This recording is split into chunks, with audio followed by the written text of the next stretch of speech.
Here is your General Hospital sneak peek video for the week of January 26th to 30th, 2026. As snow has blanketed much of the United States, it will also blanket Port Charles this week. A blizzard changes the lives of multiple PC residents, starting with Jason and Britt, who get snowed in together. Britt spends the beginning of the week trying to make Jason believe all that fun they have been having means nothing. She needs him to stay away from her for his sake, her sake, and Rocco's sake, but Jason knows there is something more going on. Somehow, they end up stuck in the frigid cold together, but later make it to shelter where it's Jason's job to keep Britt warm. Since they are finally in such close proximity, will she finally tell him what's really been going on with her for the last 2 years? She has come close multiple times before, but always pulls back, and it's usually because of Carly. Jocelyn defies Jack's orders some more and keeps her eyes on Spoon Island and Windermere because she is determined to find out what's really going on over there. And so is Valentine. He watches the snow with Carly from her attic, but he knows she has to try to get to Spoon Island again so he can get the information he needs to clear his name. As Anna loses her mind more in that secret room and someone mysterious walks in, could it be Valentine at last? Jason and Britt aren't the only two who get caught in the snow together. Nathan and Lulu appear to be at the garage-turned-coffee shop, which is an odd place to get stuck at alone when a snowstorm begins. Nathan and Lulu have been getting pretty friendly of late, so it stands to reason that something more might happen between them when they are stuck together. Maybe they should think of poor, comatose Maxie before they act on any feelings. General Hospital Spoilers update for Monday, January 26th reveals that some Catacombs alarm bells will go off for Jack Brennan while Carly Spencer stands up to Jen Sidwell. For starters, Carly will show no fear as she sits across from Sidwell at a table. Sidwell may assume he's the real reason Carly is against Lucas Jones and Marco Rios' relationship before getting Carly's bingo on that. Perhaps Sidwell will wonder what he can do to change Carly's perception of him. Sidwell might suggest it'll be better for everyone if they make peace, but Carly may warn that's impossible since he's hurt people she loves. Carly may also warn Sidwell that if Lucas is harmed in any way, she'll hold him responsible and make him pay along with Marco. Speaking of Marco, he'll continue to crave revenge on Sonny Corinthos. Marco will push Sidwell to move things along when it comes to getting Sonny out of the picture. Since Sidwell will continue to drag his feet, Marco will contemplate dealing with Sonny himself. Next, Sonny will play mind games with Ava Jerome as part of his plan for Sidwell, who may get distracted by Ava and Lucy Coe's rivalry in the coming weeks. Over with Brennan and Jocelyn Jax, he'll lash out when he learns she deliberately disobeyed orders and went to Windermere. Jocelyn just had drinks with Ava, Lucas, and Marco, so Brennan will scold her for taking a big gamble. However, Jocelyn may point out that Pascal is out of town and wasn't there to recognize her. Furthermore, Jocelyn got some intel out of the visit, so she'll convince Brennan to listen to her huge news. Brennan is sure to be alarmed and curious when he finds out about Marco's reaction to Lucas's Catacombs idea. Lucas wanted to take a look around, but Marco was almost aggressive about shutting down that suggestion. Jocelyn might insist they have to find a way to get down there, but Brennan may warn that it's too risky for Joss herself. Nevertheless, Jocelyn will seek the help of a shocking ally on Monday's show. We'll see if it's Britt Westbourne, the new Spoon Island asset, or someone else. Regardless, Britt will once again push Jason Morgan to leave her alone on Monday's show, but she'll only make him more concerned about what she's really up against.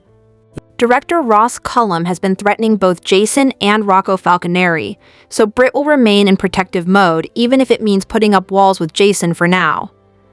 At the Metro Court, Britt will flirt with Jordan Ashford and suggest he could take her out to dinner sometime.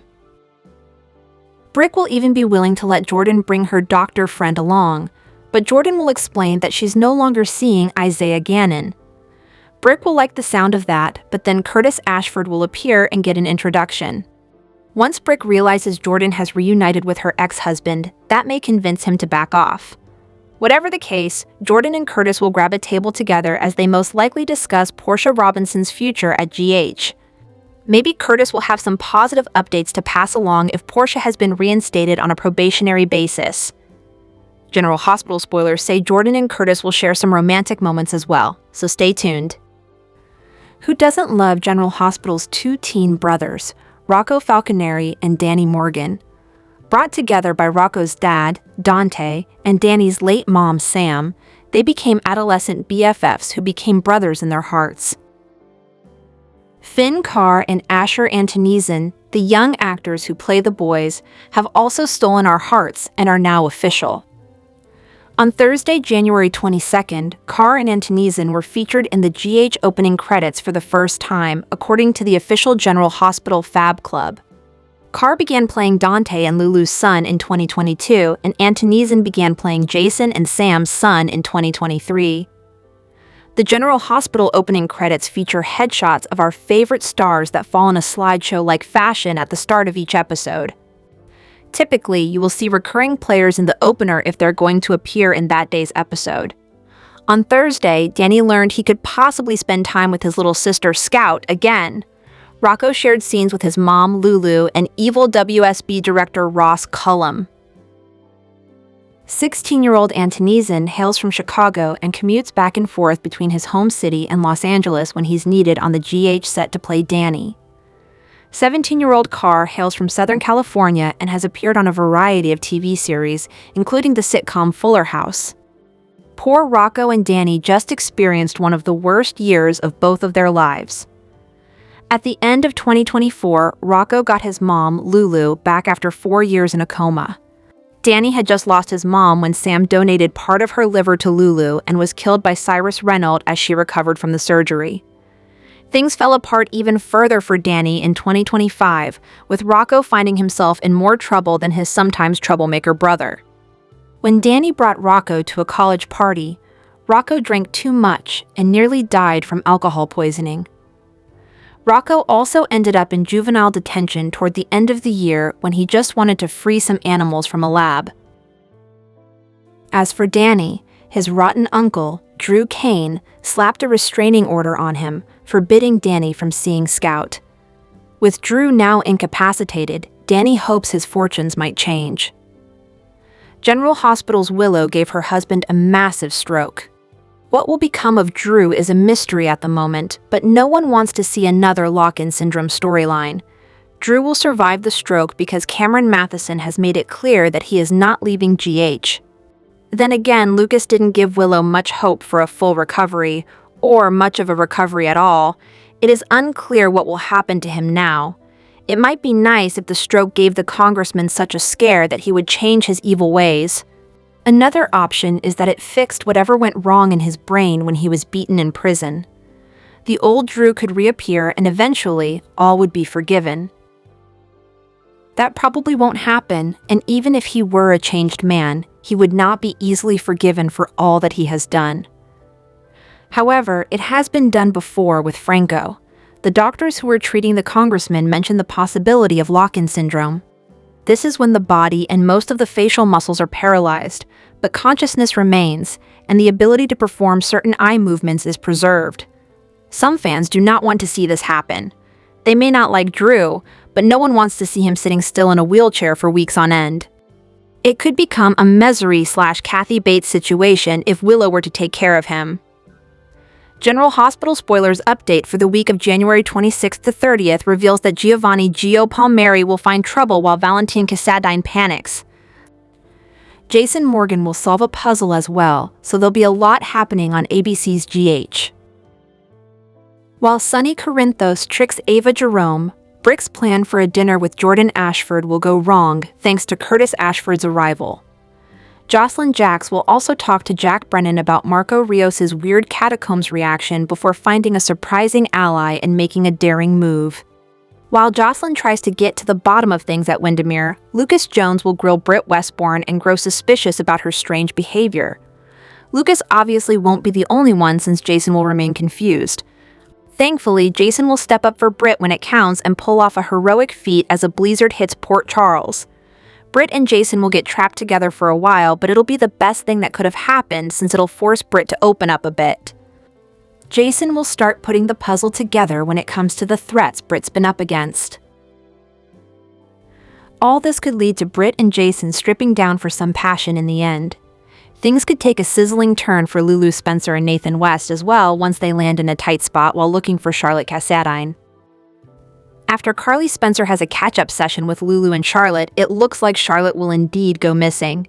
It'll be the worst possible time due to the snowstorm that'll be getting worse outside. Carly may assume Charlotte's going to show up at her house, but Valentine's going to panic later. Charlotte may not arrive, so that could leave Valentine panicking over her potentially being in a snowy ditch somewhere. Could Charlotte be forced to take cover at Drew Kane's place? Tracy will find someone shocking when she goes there to retrieve the Quartermaine family heirlooms. So we'll see if that person is Charlotte or someone else. Since we know a duo will lock lips for the first time in the week ahead, will it be Nathan and Lulu who share a passionate kiss? Regardless, Lulu and Nathan will confide in each other as they grow closer. Next, Emma and Gio will run into some trouble, so they may face some snow-related issues too.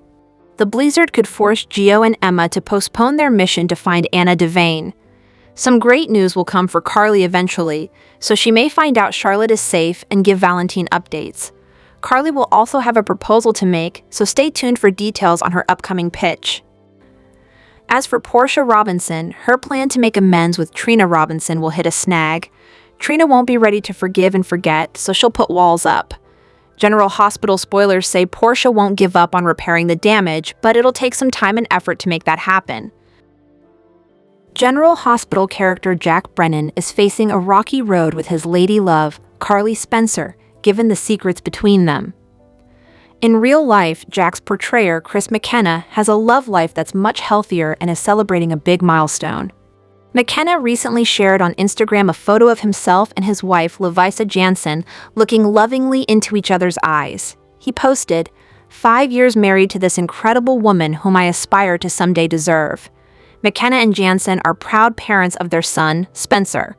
The tyke has often appeared in his dad's Instagram posts. Stardom runs in the family! Currently, Jack is in the mix of a few stories on GH.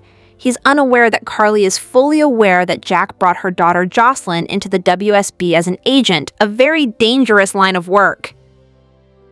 The arrival of WSB boss Ross Cullum on the scene has upped the stakes as he's helping keep Anna Devane captive. Soap opera fans feel like they've known McKenna for decades because they have. The actor started as a teen on soaps as Joey Buchanan on One Life to Live, the son of Vicki Lord Riley Buchanan and the late Joe Riley. He was adopted by Vicki's husband, Clint Buchanan, after Joe's untimely death. McKenna played Joey from 1990 to 1993. The following year, the role was taken over by Nathan Fillion.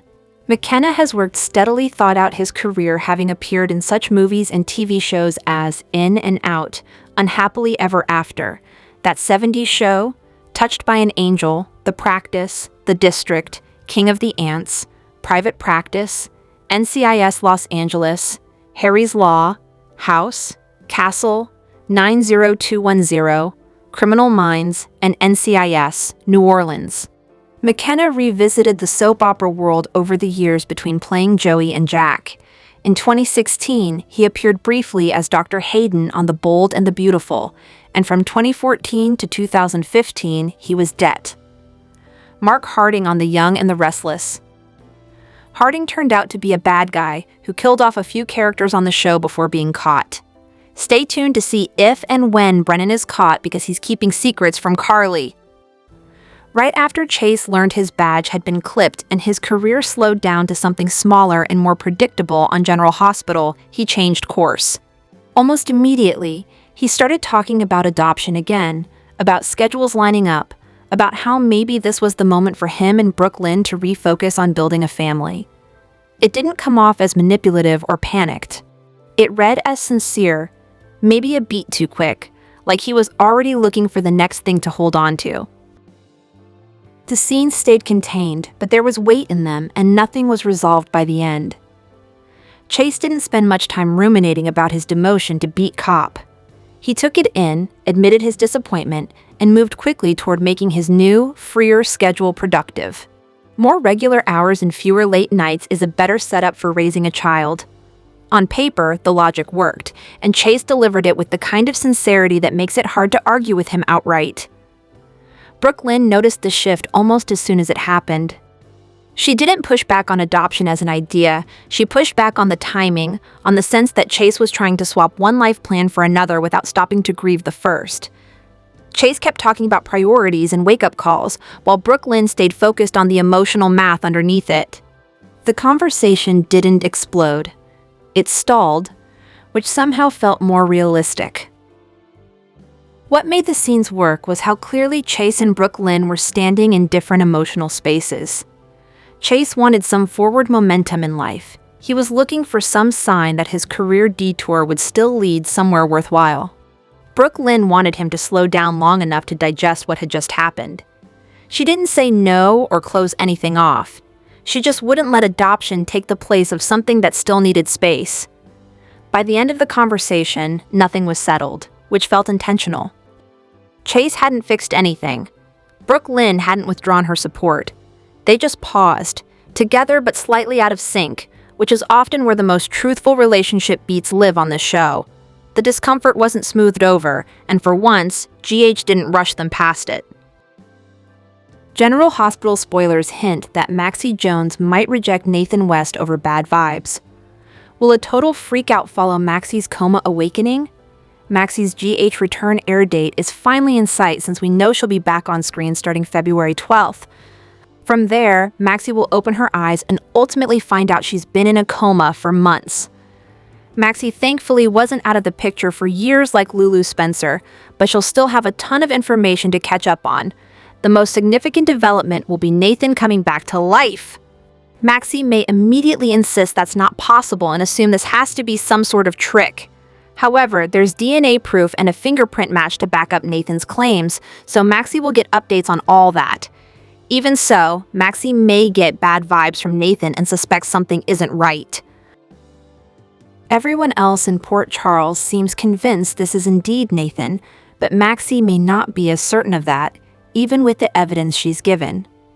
When Nathan first showed back up alive, Felicia Scorpio implied that the one person who could confirm Nathan's identity was in a coma.